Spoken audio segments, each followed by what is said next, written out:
very much for coming. It's an absolute honor for me to be here and with my team to extend some of our knowledge about the court system, rules of evidence, and just how the law works in general relating to provincial offences.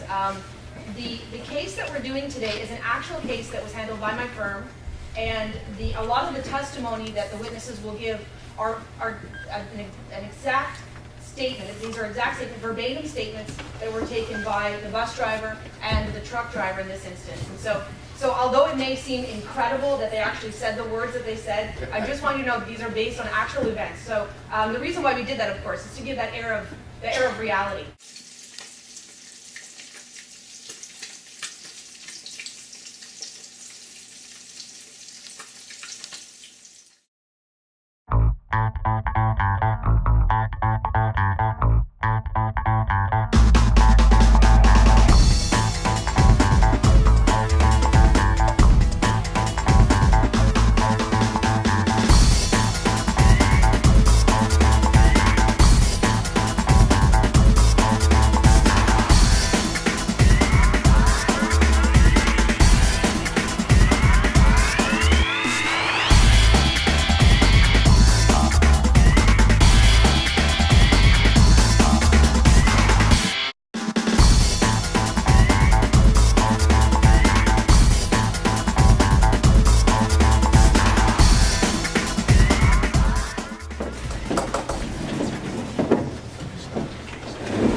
Are you here on? The Tina Ryder matter.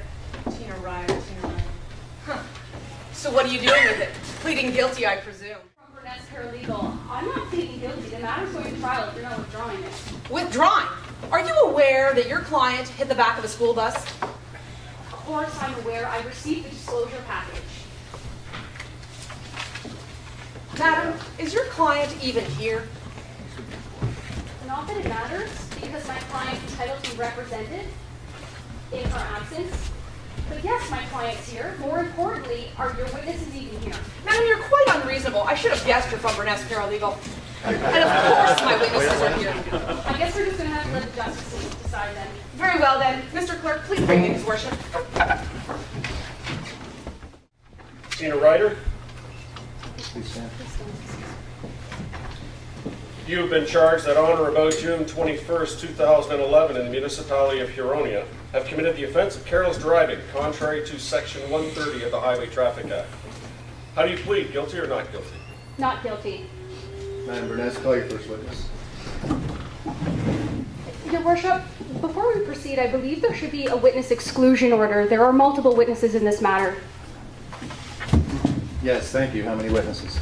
Your Worship, I can indicate that I'll be calling two witnesses. One witness is Constable Dooley, and I do also have a civilian witness by the name of Janet Stalker. She is currently out in the hallway.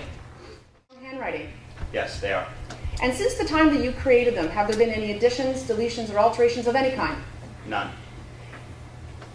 And if given leave, what purpose would the notes serve you? Just to refresh my memory for certain particulars such as license plates, driver's license numbers. Do you have an otherwise independent recollection of the events? I do. Your Worship, I'm asking for leave to allow Constable Dooley to refer to his notes for the purpose of refreshing his memory. Madam Defense, do you have any objection? Your Worship, I'd like to approach the witness just to confirm that the same material he will be using today is the same material I've received in disclosure. Do so. The vehicle was a yellow school bus. What were these vehicles doing at this time? They were parked on the roadway. The school bus had severe rear end damage, and the 18-wheeler was parked behind the school bus with extensive front end damage. And following these observations, what did you do next? I exited my cruiser. That's when a female approached me and identified herself as the driver of the school bus. I was then directed to another female and learned that she was the driver of the 18-wheeler. Did you learn this truck driver's identity? Yes, I did. How so? I asked the driver to produce her driver's license and registration. And did the driver comply with this request? She did. What was the name of the driver as depicted on the driver's license? Tina Ryder.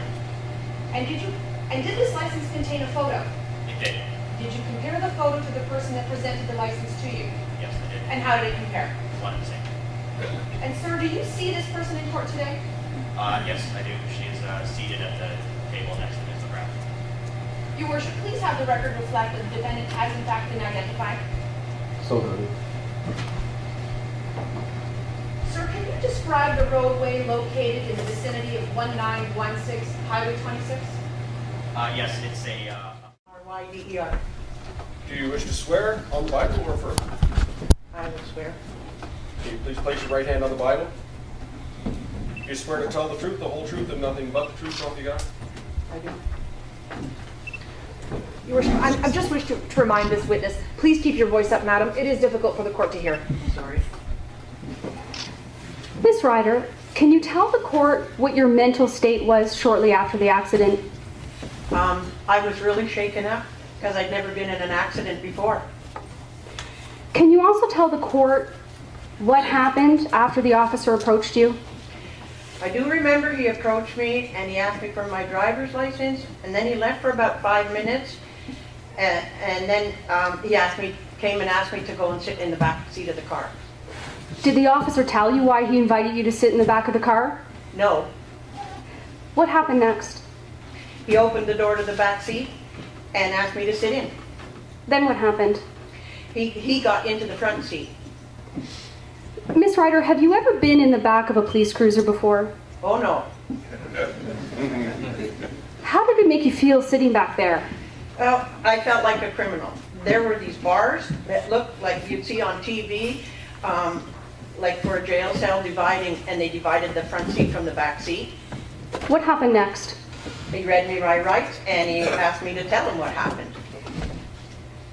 Did you believe you had the right to remain silent based on the caution he read to you? Objection, your worship. Madam Defense is leaving the witness at a very critical point in this voir dire. Objection sustained. Madam, Ms. McGrath, please refrain from leading the witness. I apologize, Your Worship. I'll reword the question.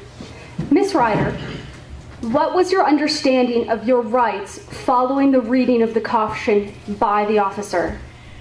I was really confused. He was beginning to be so nice to me that I thought I could not say anything about what had happened. And then I thought, since he was asking me again about what had happened, I thought that I'd have to tell him. Did you ask the officer any questions?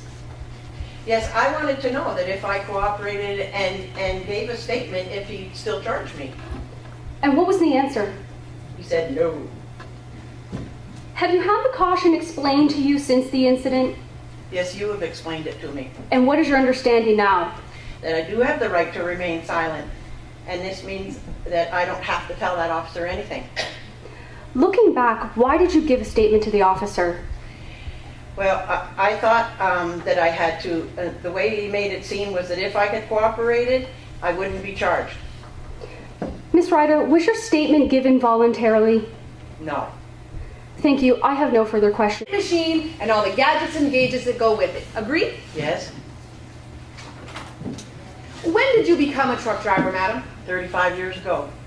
And at that time, were there as many women as there are men in the trucking industry? No.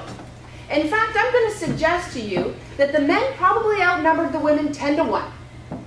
That may be 35 years ago, but not today. Would you say that to be a woman in the trucking industry, you have to know how to hold your own? I guess so. You would agree with me, madam, that the trucking industry is not a place for wimps and pushovers, is it? Objection. Relevance, Your Worship. This voir dire is on the subject of admissibility, not an industry questionnaire. This entire line of questioning is bordering on insulting and is, in fact, irrelevant. Your worship, it is the defense's very suggestion, by way of questions and answers, that Ms. Ryder was confused and intimidated by Officer Dooley. I'm trying to establish what kind of person she is, and it goes entirely to credibility. Objection overruled. I'll allow this line of questioning. Thank you kindly. Ms. Ryder, pushovers and wimps, in your experience, is the trucking industry a place for such people? I don't know.